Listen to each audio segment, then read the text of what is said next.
Bismillah ar-Rahman ar-Rahim. Hello, people, and welcome to Footy Judge Mo. Now you know why we're late. Some of the panelists are just a little bit late, so we had to wait for them. But we watched the Arsenal game, and it's not looking good, bruv. It's not looking good for Arsenal. It is not looking good. You know what I mean? But we need to speak about the game. We need to speak how Arsenal played and all that stuff that happened in the game, but also Liverpool with Isak. Now there is the target Barcola, which is he an alternative for Isak? We'll talk about that as well. Also, there is the Rodrigo stuff again, is surfacing again. Estevao has reached Chelsea, and are the Chelsea forward, the Chelsea forward line underrated? And let's talk about it. We'll be joined, of course, by Jerry James. We'll be joined by Ads. That is your lineup today. Maybe Dio will join us. Souls, what happened, bro? What?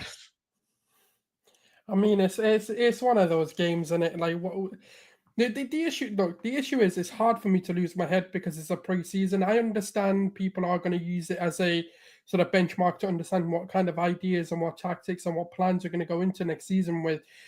But the reality of the matter is, I haven't seen the full first team. I've seen snippets of what that process could look like in terms of when we first started. We're never going to really see Norgard, Mourinho, and Ethan playing in the same lineup unless it's an emergency, unless there's a rotation that needs to happen for whatever reason. And it's annoying because I would have hoped to see the likes of Rice, Odegaard, and Zubimendi, even if it was just for 5-10 minutes with Gyokeres, just to kind of see how that gels together, how the 9 would play with that kind of system. I mean, it's quite evident we need a left winger. And I've said this for a very long time. I said it's more important than getting a striker, in my opinion. We need to get a left winger. Martinelli is absolute pants. I can't defend it. You know, I try and be positive in every situation, but I can't defend the guy anymore. The guy's just pants. He's just shit. Like, I don't know what's happened to him. I don't know where this regression has come from, but we really do need to change that left wing. We need Eze, we need a Rodrigo to come in, we need a Liao to come in, because we do genuinely look crap. And that's down to the manager as well, because he isn't really innovating the ideas, he's not innovating the tactics, he hasn't really tried to do something new. And I think that's also causing a big problem as well. And that's kind of where I see it. Like, the main thing that I see is Arteta hasn't tried anything new, or it doesn't seem like he's trying anything new. So it becomes a bit of a problem when you're going into a season that is very pinnacle and it's very decisive for this project in terms of Arteta's future, whether he can stay another season or not, because It's no longer whether we back the manager, whether we believe in him or we don't believe in him. It's a case of he needs to now prove to the fans why he deserves to stay on, why he deserves another opportunity, another season, or another whatever. That's your opinion, though. No, absolutely. I'm talking my opinion as as a fan, but I'm just saying people in the stadium still believe. No, absolutely. Look, I'm not. Look, when I speak, I'm not speaking for everyone. I'm speaking in sort of a generality basis of, it's no longer a case of like me saying Arteta in or Arteta out or this, that, and the other. It's about Arteta, the players, or whatever needing to prove themselves to us. Because for me, when I look at Andrea Berta, for example, he's done his job and he's still doing his job in terms of he's still negotiating that Eze deal. Whether someone else comes with Eze or we get an alternative to an Eze, he's done his job and given everything to him. You know, a cook can only blame his ingredients for so long, and after that you have to look at the cook and go, do you know what, maybe we need to change it. And that's what it's looking like, and it's becoming increasingly like a possibility that we may not win the league. But I don't want to lose my head and draw like mad conclusions after, you know, a preseason game. I still believe the team will tick. I still believe we'll get it over the line, and I still believe we'll win the league. I still believe, like, because when Odegaard, Zubimendi, and Rice were on the pitch, we look like a completely different team. And granted, Max Diamond was there as well. He's an absolute phenomenon in the making. He looks like he's better than majority of the players that played for us preseason.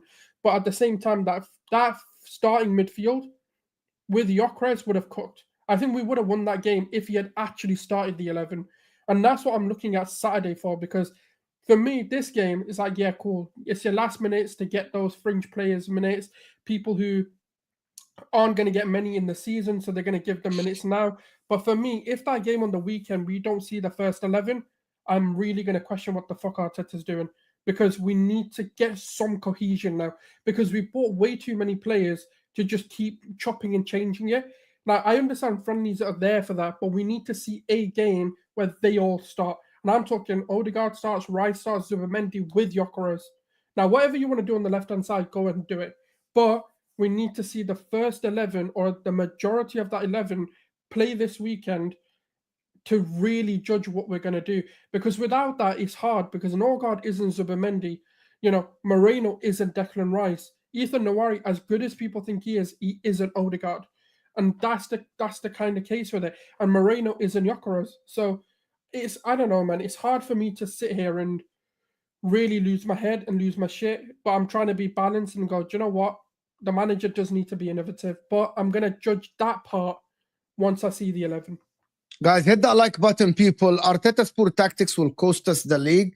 You know, the problem is it's not personnel, so it's actually what I saw is manager problem. The manager has a problem. He is so obsessed with pass, and having position. He is so obsessed with this, bro. I don't understand. And also, you talk about Odegaard and Nwaneri. Do you know the difference? Nwaneri was taking risks. And I know it didn't pull off. How many times Nwaneri and Saka, because Odegaard is not there, took risks on the right side? Plenty of times. That's what Arsenal need. Odegaard comes in, the passes start, easy passes now. I actually believe it's the other way around. I genuinely believe that Nwaneri takes risks and he needs to play. I know he doesn't have experience. Martin Odegaard is turning into a robot. He's a robot on the pitch. He isn't someone who's taking risks. Okay, I agree, but the problem there is, like, if you look at some of the off-ball issues that Nwaneri has at the moment, that's also going to. Who gives a fuck about off-balls? We conceded 2 goals because of some of it. Yeah, Habibi, you want to score goals. You have a big problem. Yes, but he played and we didn't score goals. That's what I'm trying to say. So it doesn't really matter. But he doesn't play. But he didn't play regularly. But he didn't play regularly. That is the problem. I believe that your problem mainly is creating chances. Creating chances is a big problem for you. And Nwaneri took risks, pass the ball, dribble. I have not seen Odegaard look a man in the eye for a while and dribble. By the way, this is sometimes you will need to actually have that guy that dribbles in the middle. We watch players are like, look, you know what? Madueke.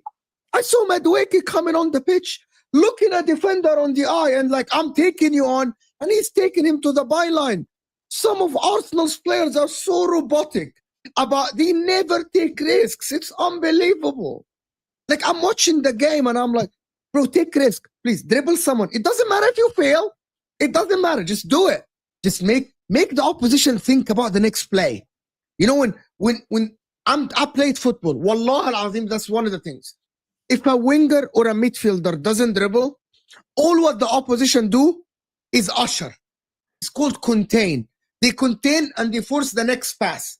And like, unless someone does something out of the ordinary, the opposition can stay the whole game ushering you to pass the ball because they know you're not taking risks.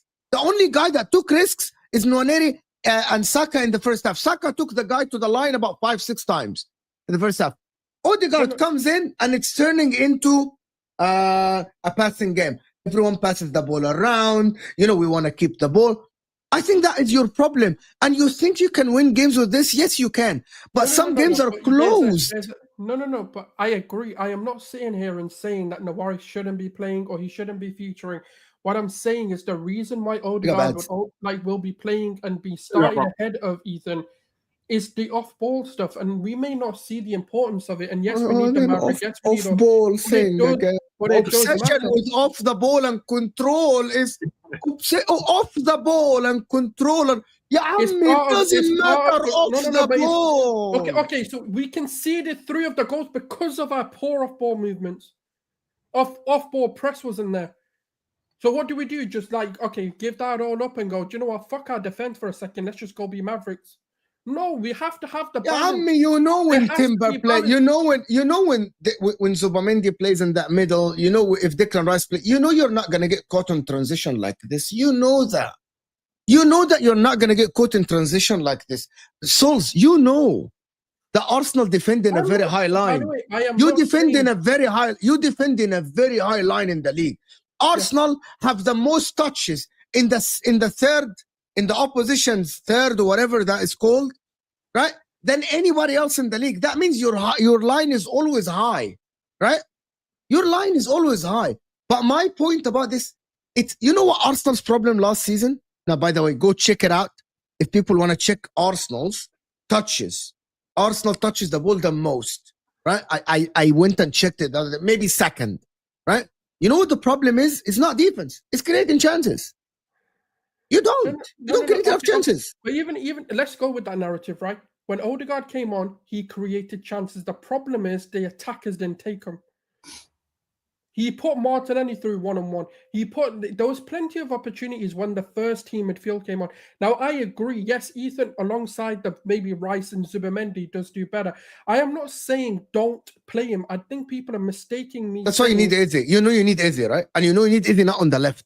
You know you need Eze in the middle, right? As a Maverick. I'm not saying we don't need Eze. I'm not saying we don't need Eze. As a Maverick? No. This is if I'm to solve this problem, this is what I would do. I would move Odegaard to the left-hand side. The reason why I would do that is because this team is so off-balanced. And also, Odegaard's best production has come when he moves to the left. Every time he drifts onto the left-hand side, that's where he creates the most chances, the most deadliest chances. But for some reason, I don't know why the manager isn't seeing it. Now, Eze, I don't know what the plan for Eze is, but I do believe he needs to come in and he needs to play. Now, the manager's always going to want the off-ball stuff, and there is going to be that press to play and win the ball back as soon as you lose it. And that's what Odegaard does well. Now, yes, last season, we've all admitted it. Even me, who backs Odegaard, has said he had a poor season. I am not defending his season last season, but I'm not going to sit there and write off a player that I've seen good qualities in just because... I'm not writing him off. I am not writing him off. But you need other options. We have them in Ethan. And then obviously if Eze comes in. I don't think Ads watched the game, so I know you didn't, but just to summarize, guys, there's 600 people in the house. Can we get the likes up a little bit? Just to summarize, Arsenal was just lethargic, bro. Like, how many touches did Gyokeres get? How many chances did Gyokeres get in the game? It's only Saka's trying. Only Martinelli is ass. The midfield, Nwaneri is trying, but come on now. This is not. You're not winning the league like this. You know you're not winning the league like this. It's going to be different when Odegaard's there. Look, if next game the starting 11 plays and Gyökeres still looks shit, then yes, I accept all of your points. But right now, I have not seen Gyökeres with Odegaard. Until that happens, I'm not losing my shit. I got like. May I chime in here? May I chime in here? Right. So like, obviously, I didn't watch. Be my highlights.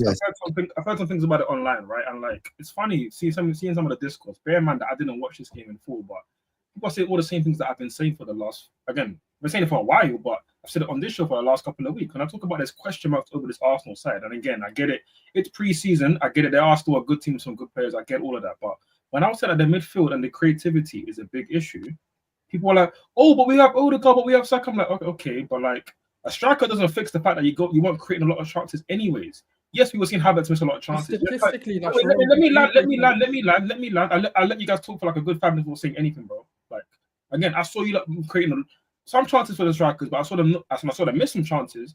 But I also saw you go many games in the back half of last season where you were creating nothing, where the creativity was dead, and you guys were resorting to set piece FC, long ball FC, long throw FC. I was seeing you doing that on a consistent basis. When your main creator, the only real creator on paper is meant to be Odegaard, and he's not looking like a creative chief, of course there's going to be issues. And again, the midfield, how it works, whether it's Rice or Marino in that left 8, it stinks. In terms of what they do in possession, in general play, it's kind of mid, bro, when it comes to creativity. I've seen this for a long time. So again, it's not even one game. We'll see how Gyokeres does more going forward. But obviously, when I mention these issues of Arsenal midfield and their creativity in central areas, it wasn't a joke thing, bro.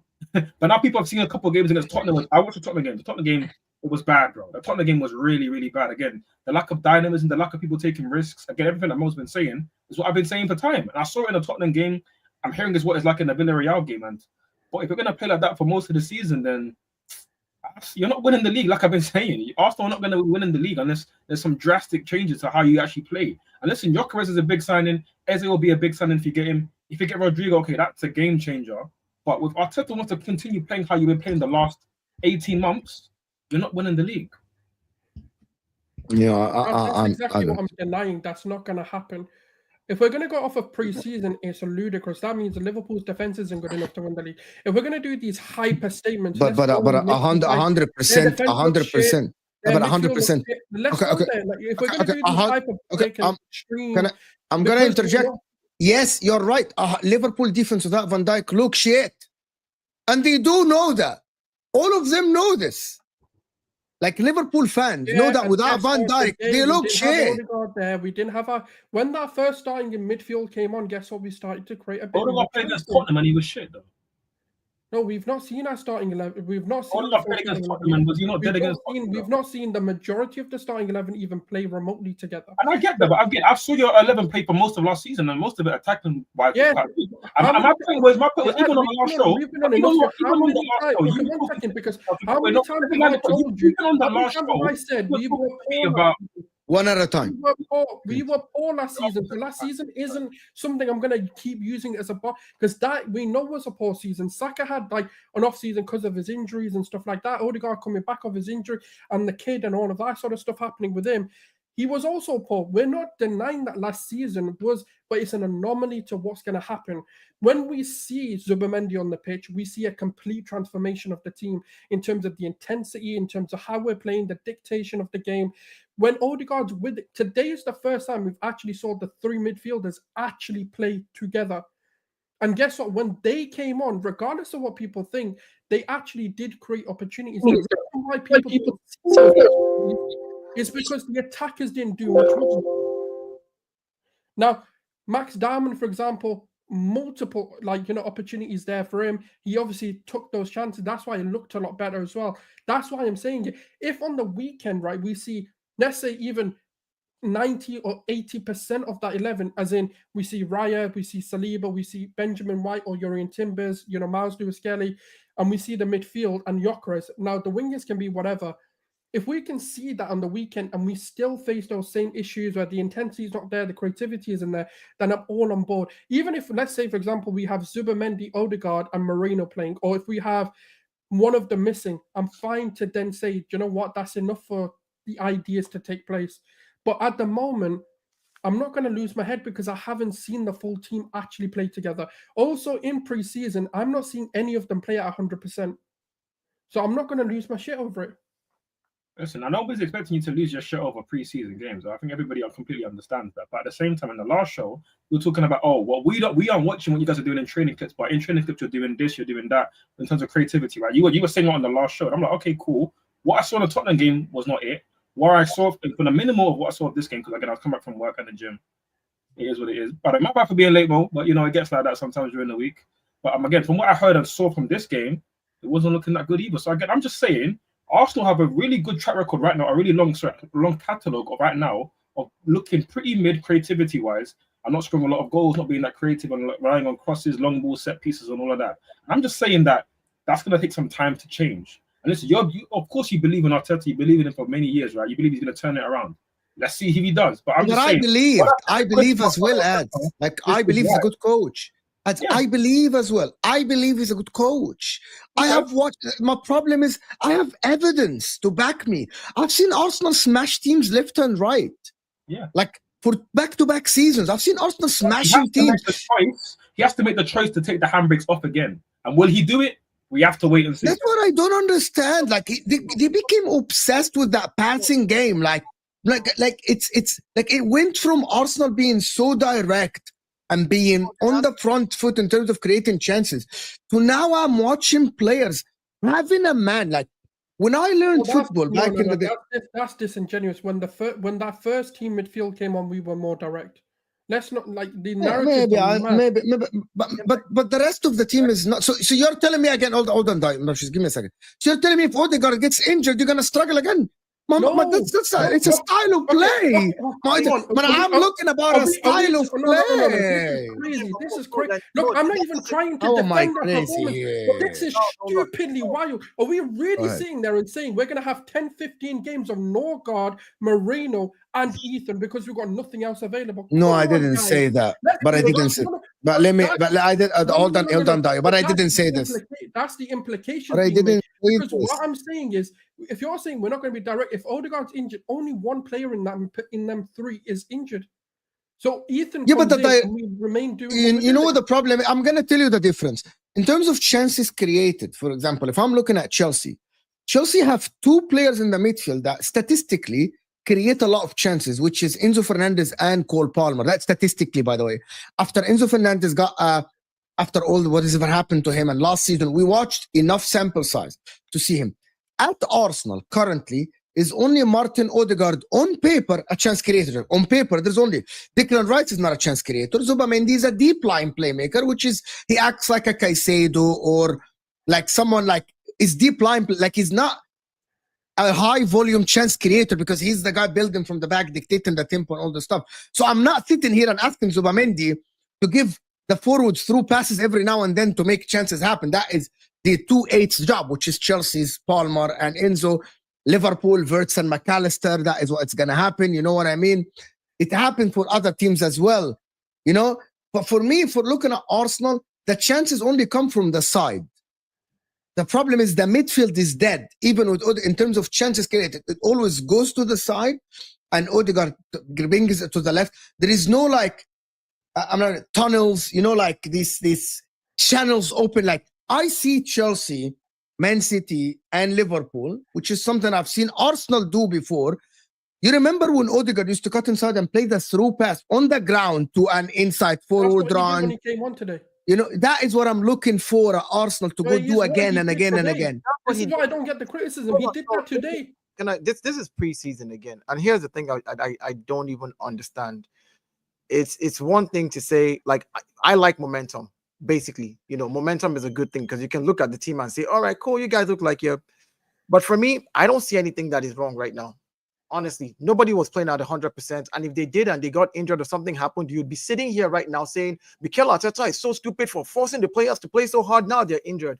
This is preseason. Like, we still have 2-3 weeks to work on this. Again, I hear people when they say, no, 2-3 weeks, you have 8 days and the season starts. When I mean 2-3 weeks, you know what I mean? The season will start. Your first 2 games will then become you implement what you've done. So your first 8 days to prepare for it, again, they'll say it takes a while, but these are professionals. I mean, if you don't believe in the manager, you must be at least say the players that they brought in are quality enough to be able to do a job.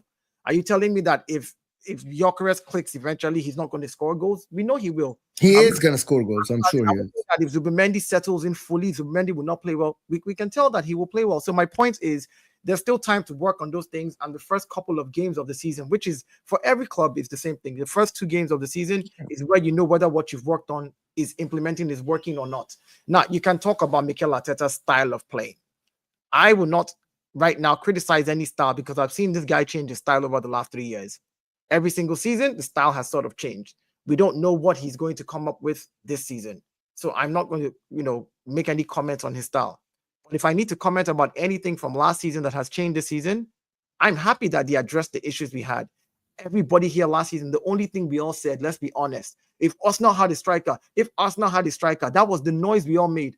All of a sudden, Arsenal addresses those issues of a striker, squad depth, and now it is, you don't have creators. No matter what this club does, they're going to kick the can down the road and find a reason to change it. So does every team need to have creators? Some teams that just do the whole score 1-0 and just block up. If that's the style he wants to go for this season, we don't know.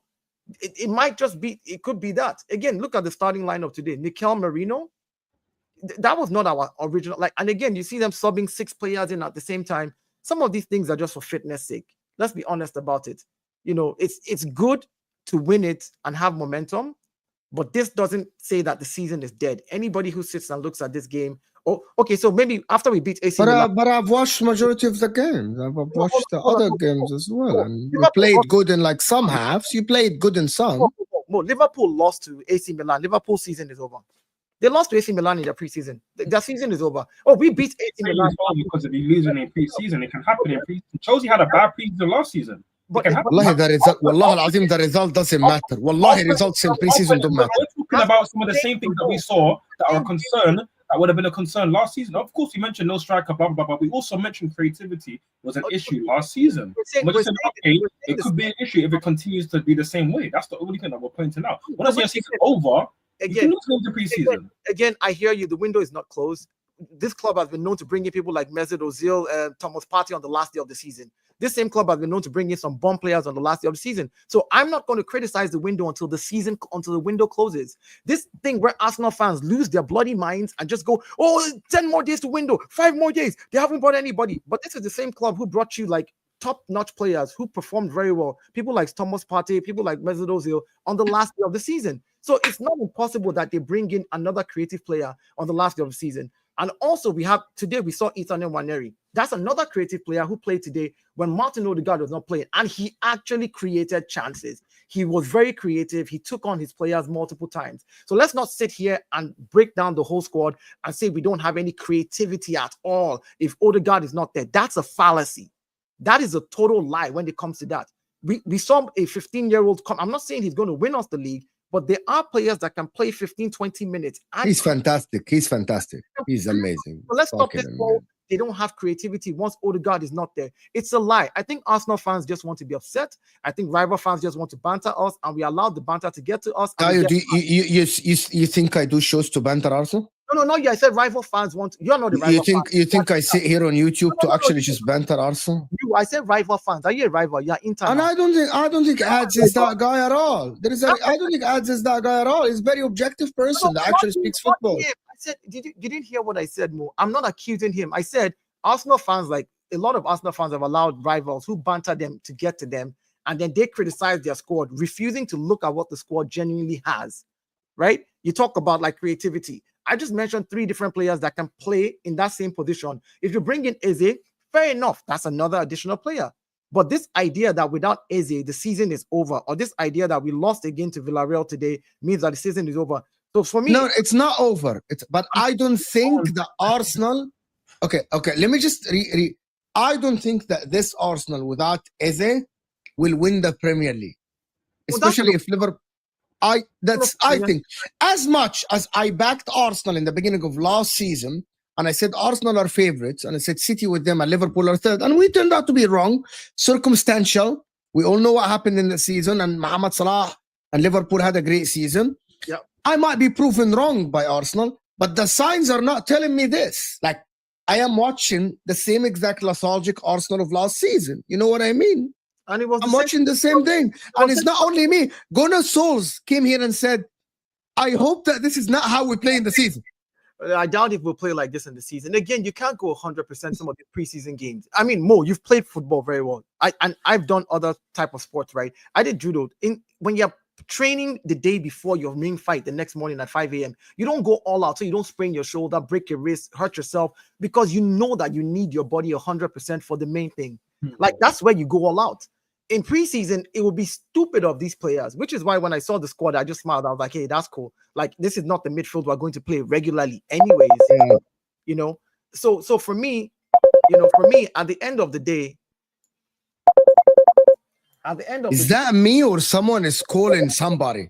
Sorry, my bad. I'm checking my phone and I'm like, why is my phone ringing on the That show? was crazy. No, it was my phone. My phone is my system is connected to my phone and everything at home. I'm like, what the heck? When my phone rings, it rings on into the whole. I'm sorry, my apologies. I get that, brother. All good, Oh, mate. yeah. Apologies. You were saying, bro. You were saying. I was saying preseason for me. I want momentum. I want us to win preseason games. Don't get me wrong. I would love us to win, because that way I don't have to hear people just talk a lot of nonsense. But if I'm looking at the squad and I'm looking at the balance in the squad right now, everything that I had as a problem last season has been addressed. The one thing that I don't know if they've addressed is discipline. And I'll tell you what I mean. Last season, we drew 14 games.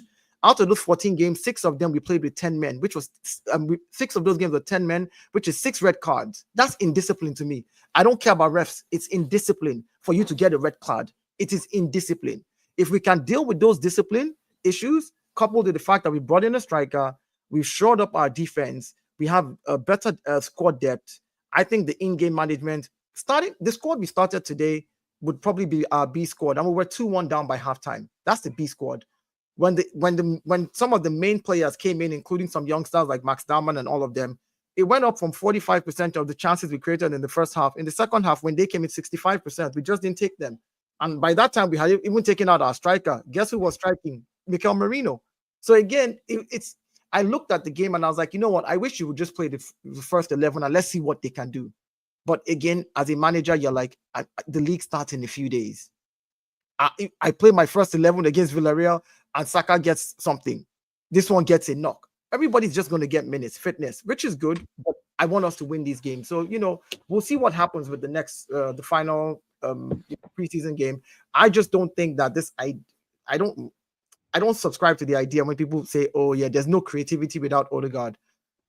There are many teams in the world that can play without creativity. They need there's other styles of ways to play football. It's not just with creativity. And I get it, creativity is great, but hey, we'll see. If I may, quickly, because I'm not even going to attack any point that you made, because you made a lot of good points. I'm just here to say we're 4 grown men here. We're to have football discussion. So, like, a lot of the points that you were attacking are what, trolls were saying online about, oh, Arsenal season's done. They've got zero creativity. Me and Mo are not saying that. We're just critiquing things. Oh, no, I know you're not doing that. I'm again, to be clear, obviously, we were critiquing, things that we saw last season, which were a concern, because Arsenal are a good team. You've been challenging for how many years now, but you've not gotten over the line. One of your biggest issues was creativity and, taking risks, because you were taking those risks early on. And obviously, I think it was the City game when Holding came off injured. And ever since then, Arteta seemed just to be a bit more, not even Holding came off injured. Whoever it was that came off injured against Man City when you got destroyed by them lot at the Etihad, when Holding scored, he actually scored in that game. But ever since then, it just seems like Arteta's been a bit more reserved in his tactical plans. He's been a lot more defensive thinking, a lot more possessive based, a lot more about control. I haven't seen that sort of expressive Arsenal, which is what I grew up in Arsenal being, an expressive, exciting team. And that's what you were when you were challenging for top 4. In that first season, when you challenged for the league title and gassed out, you were actually really exciting. But ever since then, it's been a bit more aggressive. But last season, it was quite poor, to be honest. It was quite poor for the levels that you can get to. And listen, Personal's been better this season. You're going to have Gyokeres, proper striker who should get you goals. Odegaard can't be as bad going into next season. So we'll see what happens. Obviously, if you get Eze and then maybe Rodrigo, then it's different, right? Eze at least should be coming through the door. But the actual way you guys play needs to improve. I'm not going to say it's based on pre-season that I'm saying that. It's based on what I've seen the last really 18 months, to be honest, but especially the last 6 to 9 months. It's not been that great going forward. So that needs to change. Oh, no, yeah, I totally agree with you. Like, a lot of things need to change. But again, these were things that I complained about last season are being addressed. So I can list them again, like I said earlier. The things that I said, if we had a striker, we would not draw 14 games. We would not draw 14 games if we had a striker last season. At least we'd win maybe 5 out of that 14. Yeah, 100%. You would have won 5 games out of 6, 7 games out of them as well. But and then the 6 games that we had red cards, indiscipline. Again, this is something that I mentioned earlier. So there are things that I looked at data-wise, and I'm just like, you know what? If we address those issues, because think about it, if we won those 14 games, we're in contention with Liverpool. Let's look at the last 2 seasons. We've come second and conceded the least goals, which means we've worked on our defense and our defensive midfield, which means if that carries on into the season, what we lacked in front of goal, we made up for in defense. We must add that to the front, which we've done now. We've added a few new players, and let's see how that gels. You know what I'm saying? Like, that's what I'm waiting to see. I'm waiting to see how we play to Gyökeres' strength. I'm waiting to see how we actually allow players to carry him into the game and not just the regular style that we used to play. And I think, having seen Mikel Arteta change his style of play for the last 3 seasons, I think he's capable enough of changing the style of play of Arsenal, because I've seen him change styles of play to a style that will suit the striker that we have. If you had to bet, where would you bet that Arsenal are going to finish next season? I think next season, are you talking about where I want us to if you have to, okay, No. simple. No. Okay, the question is very simple, and I love this. You're doing exactly like me, ads.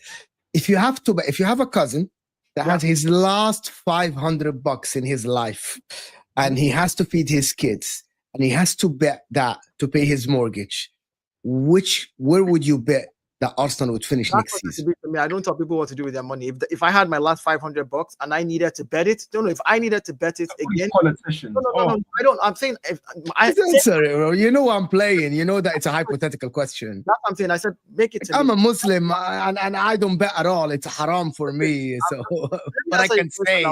Let me ask it. I said, for me, if I had to bet my last 500, I bet that Arsenal wins the league next season. That's where I bet my money. And I'm betting it based on the data that I have looked at. All the things that cost us last season that we're addressing this season. I think that people don't realize, and this is not me even trying to diss. Last season, nobody gave Liverpool the chance to win. All of a sudden, they came out of nowhere, and it was like, all right, Liverpool is doing their business, and they went on and they won it. And everybody was like, oh, look at you guys, blah, blah, blah, blah. My thing about it, football is not 2 + 2 = 4. We saw that today. We were the better team today overall.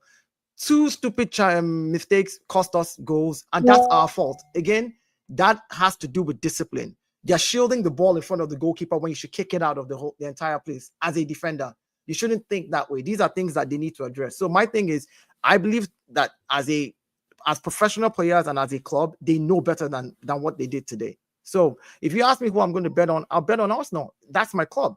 That's who I would bet on. I would not go out there and say I bet on Liverpool to win the league and then City wins it. I still lose. If I'm going to lose, let me lose on the club that I support. That's the question to me, and that's my answer. Fair enough. I mean, you kind of walked it back by saying it's because it's your club at the end. But listen, if you're backing your team, I'm saying like that's my back win, because I said we have addressed the issues that I think cost us the league.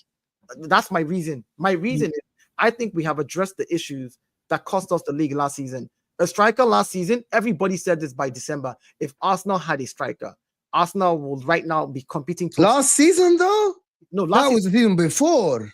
No, not last season, though. Last season, when the season started, before all the injuries began to kick in for everybody, every club, if we had a striker, I said the 14 games we drew, do you think we do not win 7 of those 14 if we had a striker?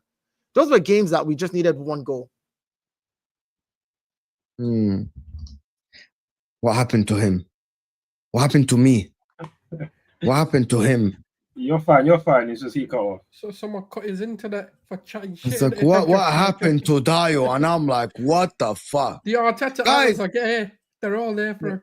Guys, hit that like. Guys, can we get the likes up a little bit? We're only on 100 likes. There's 800 people in the house, so hit that like button, people. B squad, like it wasn't 8 of your starters starting. Again, another fallacy. Ben White did not play half of last season, literally. Our right back is Julian Timber. If you want me to start eliminating the players who are not starters this season, Zubimendi and Merino, you think Merino is going to start over Rice? Like, we're talking about the starting 11 here. 8 of them were not starters. Yes, 8 of the players you can point at and say, well, yeah, Lewis Kelly is Kiwior, our starter. Kiwior was not, it was Saliba Kiwior that played defense that started the game. Kiwior is not the starter. I can literally go through the list of everybody who was there. So let's not do this rewriting. Stuff. Liverpool first game with the kids looked the same as the second game with most of the starters. I think Arsenal looking free flowing is concerning. Yeah, that is a problem. That it's a lot about the personnel now, not about the system and the style of play and all the stuff. I'm not sure. I'm like, listen, I have no dog in the fight, but I want a good title race. Yeah, I'm not gonna sit fucking here in April. I'm not gonna sit here in February and have Liverpool being 10, 15 points ahead of the rest of the league. I can't do that again. Mo, we got caught on counter. We played a high line today, and I was wondering, Mikel never usually used to play that high line. And I was wondering, I was like, okay, we got caught like twice. And I was like, oh, the Danjuma goal. The Danjuma goal was a clear example of how high we played. In fact, we played an Ange Postecoglou today. I was like, is Ange on the touchline or is it Arteta on the touchline? I literally was laughing. But again, I prefer you to try these things out in preseason and let the players see where they make the mistakes. I prefer it because if you do this against Manchester United, I will lose my mind. Do you understand? Can I tell you? Yeah, but can I tell you know what the problem is? And ads can actually just talk about this a little bit. Souls, I'm gonna stop. The problem is I see Liverpool is not like Liverpool play good football, but they're not like silent. They're like, we're gonna get Isak, we're targeting Barcola, we still have a left winger. Like, is it like they want to get better? Like they want to get better and better. It's like the owners are like adamant to retain the title. Well, I feel like the fans, like yourself, guys, you guys want your team to get better. You want Rodrigo, you want Eze and everything. But the manager and the board are like, yeah, no, Martinelli can stay. We are like, as it was reported, I'm not sure if it's true or not. Like, Arteta blocked the transfer of Zinchenko. Arteta blocked the inquiry about Martinelli. And I'm like, is that, I don't know if that's true or not. Okay. Again, it's not my place. I'm just like you. Mo. First and foremost, if you want to inquire about the player, nobody's asking Mikel Arteta directly. They're definitely asking the sporting directors. Why the reports are saying that he's against selling Martinelli? So again, I'll give you an example of the Kiwior deal. The Kiwior deal, the reason they did not take the Kiwior deal was they wanted a loan to buy for 27 million next season, which means we're not getting the money this season. There's no point in letting Kiwior go on loan to buy next season when you're not getting the money to be able to replace and get the left winger that you want. If a club is not going to put money down for the players, what's the point of letting the player go? You're still not going to have the money now this season to buy the guy, because we need to have outgoings, and those outgoings have to come as solid business. It's either a Trossard is a 20 million, and we know 20 million is coming. A Kiwior is a 20 million. So if it's not a 20 million, you don't let him go? Why would you let him go on loan? Listen to this. You want him to go on loan for a season, right? They cover his salary. And then they buy him for 27 million next season. But you must replace him because now you've lost a defender. You must replace him. So now you're out of pocket and you still need a left winger and you still want to get Eze. What's the point of doing that business-wise as a club? Like, think about it. The fact that people were upset that was a block deal, I was just laughing. I was like, hold on. If you let Kiwior go on loan to pay next season for the money, you must replace Kiwior, yes or no? You have to. And you're still going for Eze. And that means that you're going to still spend money to buy another defender to replace Kiwior. Spend money to now. If you got 27 million for Kiwior, then take that 27 million and replace Kiwior with somebody else. Fair enough, if you want to do that. But so this idea that I'm just laughing at something that just came in front of me. To be honest with you, fucking Chelsea want to get 80 million pounds for Nico Jackson. Like they want 80 million pounds for Nico Jackson from Newcastle. If Newcastle get this deal, they're fucking suckers, bro. Suckers. If Newcastle pay even 60 million for Jackson, they're suckers. Bro, Newcastle are finished if that happens, bro. They're finished, to be honest with you. But going back to Arsenal, I think the attachment to players is something at Arsenal that is like, it is there. There is attachment to players, and I get it. These are the players that got you back to the top, that got you back to challenge and everything. But sometimes you'll have to move on from them. I don't have any attachment. Personally, I have no attachment to any player. You've heard me say many times. My thing is, it has to be a deal that makes sense, that brings in the money for me to replace the player. If I'm going to get rid of Saliba, for example, if Real Madrid comes to Saliba, I tell people this. As a player, if a player wants to leave, then put in the transfer request and forfeit the rest of your salary and your contract. Put in a transfer request, ask that you want to leave. Now let the club that you say you want to go to prove that they really want you and match whatever we offer.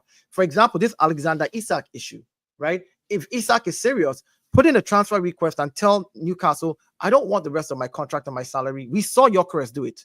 Gyökeres went, I'm going to put 2 million euros down. I'm not going to training. I'm throwing in the towel and I want a transfer request. And I'm going to Arsenal. And they dragged it and dragged it and dragged it. And Arsenal had to step up and show the guy, okay, we really want you and we're going to pay and figure something out. That's how you get out of a club. So if Saliba wants to leave tomorrow to Real Madrid, for example, I'm not attached to him. I will put a 150 million price tag on him. If Real Madrid are sure they want to come get him, come get him. And I'll tell Saliba, you have to put in a transfer request so that I can take that money, go back into Europe and buy some of the other better center backs that can at least, do something for us. That's how I look at it. So I'm not attached to any player. Not any. I'm attached to my club. Nobody. You're not. I think that's how it should be, to be honest. Nobody should be attached to any players, to be honest. Dude, I've seen this club win in the past. I've seen this club lose for many years. When people say, oh, Arsenal started playing free-flowing football, that was under the Wenger days. Can I actually tell you guys something? Norgard looked very good, just to let you guys know. Norgard looked good today. Looked very good. So Zubimendi was the backup to NordVPN all this while. No, Blaze, you're being sarcastic and you're being sarcastic. You're being very sarcastic. Thank you for the super chat. Thank you for the super chat. Appreciate you, Blaze, but you're being sarcastic. Chelsea ads. Are we underrating the Chelsea attack with Estevao, Pedro, Delap, Neto, Gittins, and probably Xavi Simons? Based on our conversation last stream, I think so, because you were talking about how we haven't got proven goal scorers like obviously Liverpool have with Salah and obviously Isak if he joins and whatnot, right? Arsenal, okay, Saka's got a good decent record of late. Obviously, Gyokeres is coming, scoring off of 60 goals the last couple of seasons. City, Haaland, we don't need to speak too much on that, right? So, fair enough. These guys have proven goals in their team, at least in terms of on paper, they've done it. But if you look at Chelsea's attack, the amount of different ways we can skin a cat, the different dribblers that we've got, the different creators that we've got, the different goal scorers that we've got. Yes, they're not put on the types of goal records that the likes of Haaland or Gyokeres have done in recent years. Fair enough, but you're telling me Pedro's not going to score in this team. João Pedro's not going to score goals in this team. You're telling me Delap when he gets chances isn't going to get off shots and score in this team. You're crazy if you actually think that. So we've got many different ways that we can skin a cat. Again, obviously the likes of Pedro Neto, who actually had a pretty good 2025. Estevao is going to be here and he's going to be doing some shit this season. I can promise you that. So, I mean, obviously with the likes of Gittins, Xavi Simons, we got so many quality attackers. And then obviously Cole Palmer behind those guys, feeding those guys. Again, it's going to be different this season because, again, we saw him for large parts of last season, feeding the likes of Nico Jackson, who outside of the first few months of the season was very, very hit and miss in front of the goal. A lot more miss in front of the goal than he was ever hitting. Noni Madueke missing a lot of chances for our last season too. So Palmer behind better shooters is, of course, going to be creating more chances. He's going to get his goals. So am I concerned about how many goal scorers we're going to get next season? Not really. I think we're going to be up there in terms of the highest goal scorers in the league. So again, that's where my confidence comes from. I told you, we have the best midfield in the league. We have a defense that was improving steadily and still needs some work for me because we need a better goalkeeper. We need another centre back. And the attack on paper is going to cook for me. And it just needs to go and actually just do that in reality. People are not. Souls, people... are you taking Chelsea seriously at all, Souls, this season? Yeah, I've taken them seriously. But I just said that we're just on a different level at the moment. I think they will compete. But we just got the experience to get it done to the end. I think Chelsea will be in and around the sort of conversation, but just not. They'll kind of drop off at the end. That's just my opinion. I mean, look, they can come and prove it wrong, and they can come and actually go and win the title. That's up to them to go and do that. But that's just my opinion. I think Liverpool and Arsenal have just got something over them, which is a bit more experience as a team competing in the league. There's a difference between doing it for 38 games and winning a cup competition. I do think they're a great cup team. Now, whether they translate into this season and come in to be a league team, then we'll see. Because you've seen it last season, they started off really well. They had this kind of spell up until, about January, February, and then they kind of started dropping off. Now, there's reason for that. I'm not sitting there and saying they haven't addressed those reasons, but we need to see it. And I do think they'll compete, and that's about as far as I'll take it for Chelsea. I don't think they will be in this sort of top four battle. I think they'll secure top four, top five, whatever you want to call it. I think they'll be quite comfortably into the Champions League spots. There won't be a fear of whether they can or can't get it. And I think that for anyone who's finishing, I think the fifth position is the only thing that might be open for other clubs to compete for. But the top four is going to be so far ahead of everyone else that it's just going to be their little bubble that they're going to be in. And I just think that's just how I see Chelsea. I think they've done great business. They've got you know, their model's clearly paying off now, and I've never really criticized them. I've never been the guy to say, oh, they spent £1 billion, they need to just start doing that. I'm not really that kind of guy. I understand why they've done it. I understand their model is to flip and bring revenue in, to bring in players that can grow together, and then potentially that core of players goes and wins them the league. I actually do think the sort of players that they've brought in to be their sort of actual squad are quite smart signings. Like, I like Enzo. I've always said this, even prior to him coming. I said I wanted him at Arsenal. You know, Caicedo, no one can really hate on that. He's been one of the best midfielders in the league for many, many years, even when he was at Brighton. You know, Cole Palmer obviously coming into himself, he's found his form again, whether it continues into the season or whether he has that sort of blip or drop off, we'll kind of see what happens there. But they're doing smart things. They're addressing their issues. You know, Jackson was clearly an issue. They've gone and bought a player who can do what Jackson can do, and in the hopes that he can also finish more. Because, I mean, João Pedro hasn't been a notorious goal scorer, but we can see the potential. We can see that he has got something about him. Now, he's going to be at Chelsea as the main man. Obviously, Liam Delep's there as well. And I think that's going to be more of his sort of backup and rotation piece, if anything. And they've gone and got Gittins, who seems to be this up-and-coming, you know, very raw at the moment, but a very competent player who can come in and do some things, you know, be a bit of a maverick, as people say. And then they've got the guy who can be a bit more structured, a bit more technical in Pedro Neto. And obviously, wherever Cole Palmer ends up playing, we'll kind of see how the season develops on that. I think the only question mark has always been whether the goalkeeper can maintain like form that he's been showing at the end of the season, whether the defense can hold up. And I think that's been the only question mark that Chelsea really have. Now, obviously, they've got João Pedro, which I think is more of a left back than a centre back, but that doesn't mean you can't develop into being a top level defender. We'll kind of see how that develops as well, alongside Levi Colwill and etc. But yeah, look, it's not that I'm concerned about them. It's not to write them off. I just think this is going to be the season where they come into the conversation, but they fall out. I think where I take Chelsea more seriously is what they do after this season. That's when I'll start to go, okay, if they compete and they can stay at that level, then I'll take them seriously from the following season. I just don't think they've got the experience. What is stopping Chelsea from, for example, Arsenal were 5th and they missed out on the Champions League in 2021-22. 22-23, you basically went on to be 93% top of the league at that time, Arsenal. So why are people saying that cannot happen for Chelsea? I'm not saying Chelsea won the league because Arsenal didn't, but Chelsea can have a very good season if they score goals. Every metric shows that Chelsea are better. Nobody's saying they win. What I think what Saul's is saying is his opinion, though, as regards to I see it a little differently. I think what Chelsea has done is very smart. Chelsea, I think, obviously realized last season that depending on one striker to be your main guy, out and out striker, was not working for them. So they've brought in players that can give you an average of 15 goals a season. Every player that Chelsea has up front can give you 15 goals a season. And then you have people like Cole Palmer that can give you 20 plus GA. And then you have other, you see what I'm saying? Like, so that's a very, very, very, very smart move. I think that Chelsea will be in the conversation. They will make it hard for a lot of teams. They are going to mess up a lot of things for a lot of people. Do I think that they would win it? No, not right now. But would they be very competitive? Do I see Chelsea coming second or third? I see them coming second or third. And I'll say this again, last season, I'll tell you this, last season, I said this last season. I don't know, Mo, I'm sure you remember I said this many times on streams together. I said, when Chelsea clicks, there's going to be a problem. That was a statement I've always made. As much as I don't like Chelsea, but I know one thing for a fact. When you look at football and you look at what Chelsea is doing, when they click, there's going to be a problem in the league. The league is going to have a major issue on our hands.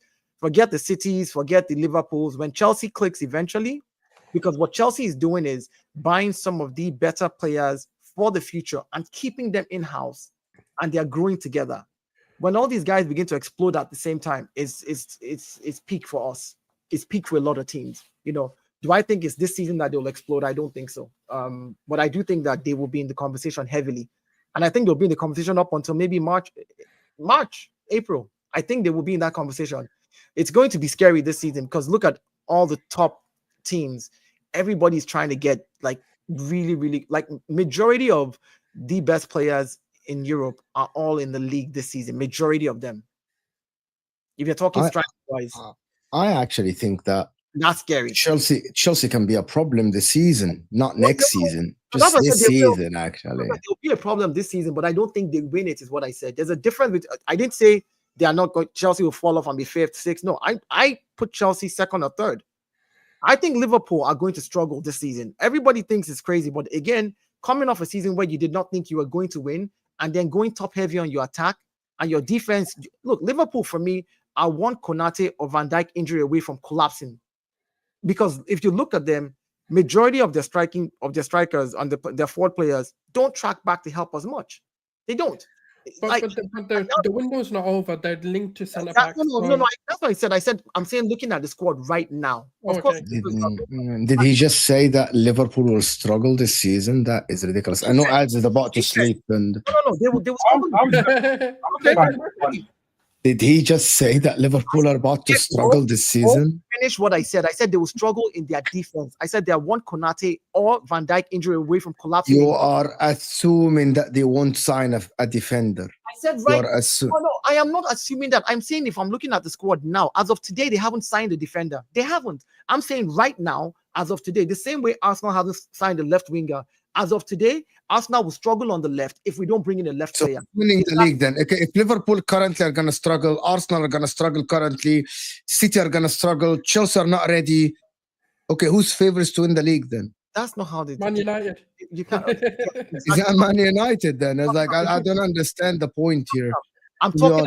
I'm talking about particular places in the squad where they will struggle. You've generalized it as the entire team. I said in defense, I see Liverpool struggling. They're one Konate right now. If they bring in another defender like Maguire or somebody, great. That means they've shored up that defense. Good job. At this point, what I said does not matter anymore. But as of today, the same way, if we don't bring in an Eze or a left winger, we're going to struggle on the left-hand side. As of today, Arsenal will struggle on the left-hand side if we don't bring in a better left-wing player, right? If by the end of the window we bring someone in, we fix that problem. But I'm speaking as of how the team is today. I'm not projecting and assuming they are not going to buy or they will buy. That's not my job. I don't see the future. I can only speak on what is right now. I know that. For example, Chelsea, the only thing I see them struggling in is their goalkeeper right now. Their defense, everybody says is mid, but those guys I actually don't think that Chelsea was struggling the goalkeeper. I don't think that.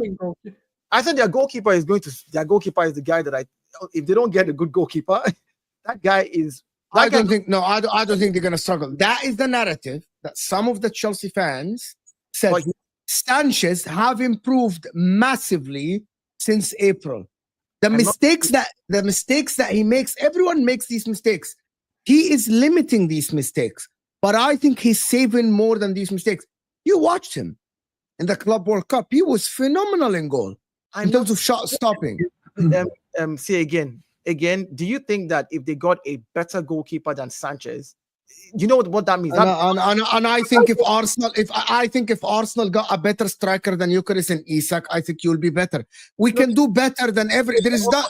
Hold on, Mo. What you said right now, Isak and Gyokeres in the striker market right now are one of the top 2 in the top 5 striker market. There is a difference between them.